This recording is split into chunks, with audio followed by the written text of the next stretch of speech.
Kap, naranasan mo na bang ma-scam? Tips naman para maiwasan. Abangan nyo sa dulo ng video na to dahil doon natin yan pag-uusapan. At para naman sa mga bago lang sa page, ang ginagawa po nating content tuwing 9 PM ay 1 game per day. Solo, rank, game at ang goal natin sa content natin na to ay mag 100 win streak. Hi guys! Nandito na tayo sa 351st day ng 1 game per day. And ang standing natin bago yung game na to ay 298, 52, 298 wins and 52 losses. So ayun, nandito na tayo sa pang 351 araw ng isang game kada araw. Digmaan na! Walang masyadong nangyaring clash kaya dumiretso na tayo dito sa first turtle. Na knock up yung Chang'e nila, mag-out si tropa, pero yung Hayabusa dito makikipag-retrihan pa. Level 5 siya at level 4 lang ako, pero yung Edith ang makakakuha bro. Late ako, advance siya ng retry at kami ang magwawagi sa clash na yon. Pero hindi pa tapos kasi yung Matilda gigil na. Papasukin tayo sa loob ng torre pero makaka-out pa rin naman siya. At montig pa nga rin akong mabigyan ng Chang'e doon, buti na iwasan pa naman. Kaya busa dito, pinanggigilan yung blue buff ko.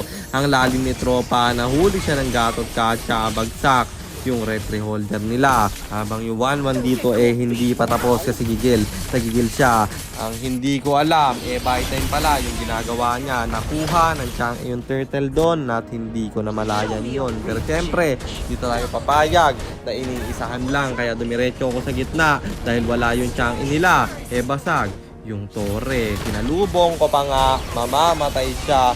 Wala na rin skills yung Hayabusa, kaya makakadalawa pa. Sabay diretso sa top para basagin yung torre nila. Pero marunong yung 1-1 at na-clear niya ng madalian. Pero alam nyo naman na di tayo papayag na ganun-ganun na lang tayo iisahan. Kaya pinasok ko dito. Pero yung 1-1 may inspire na hero lock niya pa ako at ako pinapalalim doon at napasama pa nga. Siyempre babawi sana tayo kaso di na umabot sa turtle bro. Kaya dito na lang sa gitna tayo makikipag-flash. Ang bilis ng Matilda. Tamang habol talaga pero siya na ngayon yung nananakbo. Ulti galing kay Xborg. Mapapakomit na rin ng Aegis yung Matilda nila. May immortality yung XB kaya Matilda aking punterya.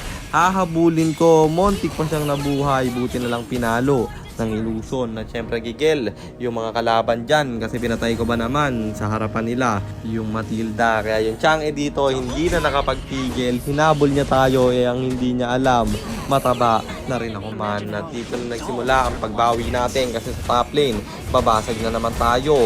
Dedepensa yung Matilda dito pero wala siyang magagawa pro. Tamang tower lock lang, sabay bounce na agad. Ang problema, kahit gusto kong bumounce, hindi papayag yung mga kalaban na wala rin silang bawi at inabutan ako ng 1-1. Kaya ako'y namatay pa doon. At bagsak yung 4 kong kampe. Kaya wala nang pag-asa para i-contest pa natin yan pre. Kaya naman libreng nakuha ng kalaban yung Lord doon. At dito sa gitna, buy time ang aking ginawa. Kasi yung Mia, tamang death sa Lord nila. At madalian nga yung nadepensahan. Pero dumako na tayo dito sa isa pang Lord. Bagsak yung Matilda. Pero yung kalaban kumpul-kumpul na. Hindi na tayo nakalapit. Yung Lord libre na lang nakuha. Pero napana yung Chang'e habulin kung sana. Pero gatot katsa na daw yung bahala. At 1-1 dito papalag pa. Ang sakit na ng gatot. Bumalik ka pa talaga. May wind of nature daw kasi. Pero magic damage yung gatot. Makaka-double kill siya. Sobrang halaga nung ginawa ni tropa. Kasi dito na magsisimula ang momentum natin. Bagsak din yung XB. Siyempre didiretso na tayo sa gitna para basagin yung mga torre nila. Yung Lord sa top nagmamarcha, wala na tayo diyang magagawa. Ang magagawa ko na lang tapusin na yung laban kasi meron naman sa top lane na dedepensa.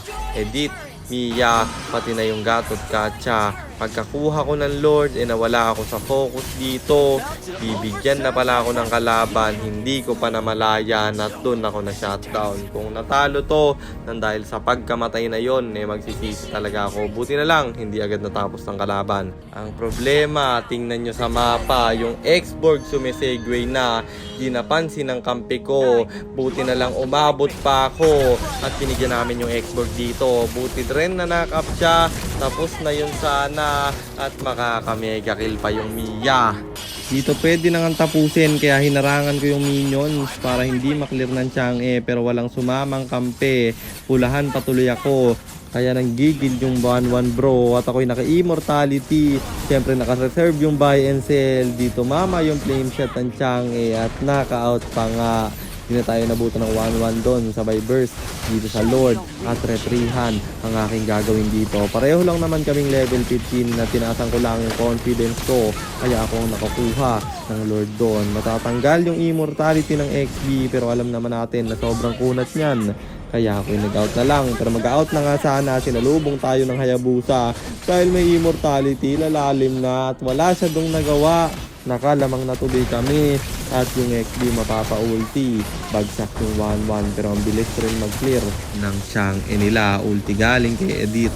Tower lang ko sana pero kapos yung dami ng minions na clear agad ng kalaban kaya ako'y nag-out na lang. Hayabusa mapapa-ulti pero aking matatakasan at ating binalikan yung gitna. Napana yung Chang'e, sakto may ultimate ako kaya tinower lang ko na bro at panalo na naman tayo. Kaya ang standing na natin ay 299 52, 299 wins and 52 losses. Kung mapapansin nyo, bakit replay to?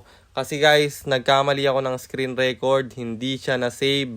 Kaya dun ko sa replay, eto, in-screen record. At eto, yung game na nilaro ko ngayong araw, October 16. At eto, ang pangalawa nating panalo, papunta sa 100 win streak. At sagutin na natin yung tanong ni Tropa. Naranasan ko na nga daw bang ma-scam? Idol, sa pagpapilot ko ng 4 na taon, marami nang nang-scam sa akin. At yung iba pa dyan, international client. Meron pa ang isa taga Japan, hindi na pinakailaman, hindi na ako binayaran.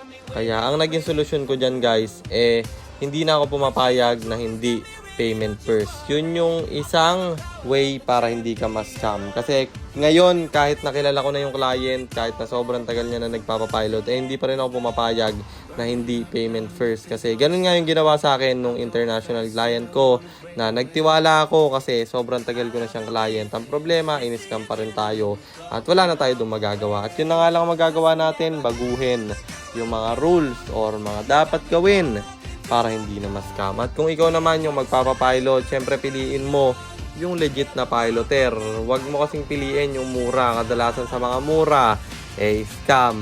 Kaya sa akin ka na magpapilot, boy. Safe na safe yung account mo, identity, pati win rate at MMR. At yun lang, sana nasagot ko yung tanong mo idol. At sana rin meron kayo natutunan sa content natin na to. At kung meron man, pakishare lang.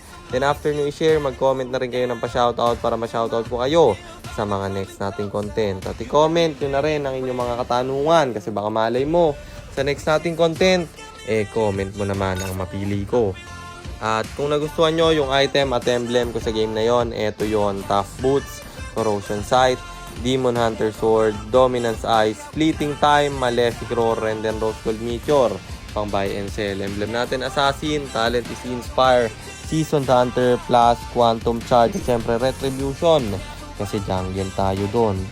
At para naman sa mga gustong magpapilot ng ML account, pag PM ka lang, nagre-reply ako at syempre may bayad yon. Kahit hanggang anong rank pwede mo ipapilot, kahit anong hero pwede mong ipaspam basta may additional payment pag magpapaspam kayo ng hero. At yun lang guys, sana nag-enjoy kayo sa content natin na to.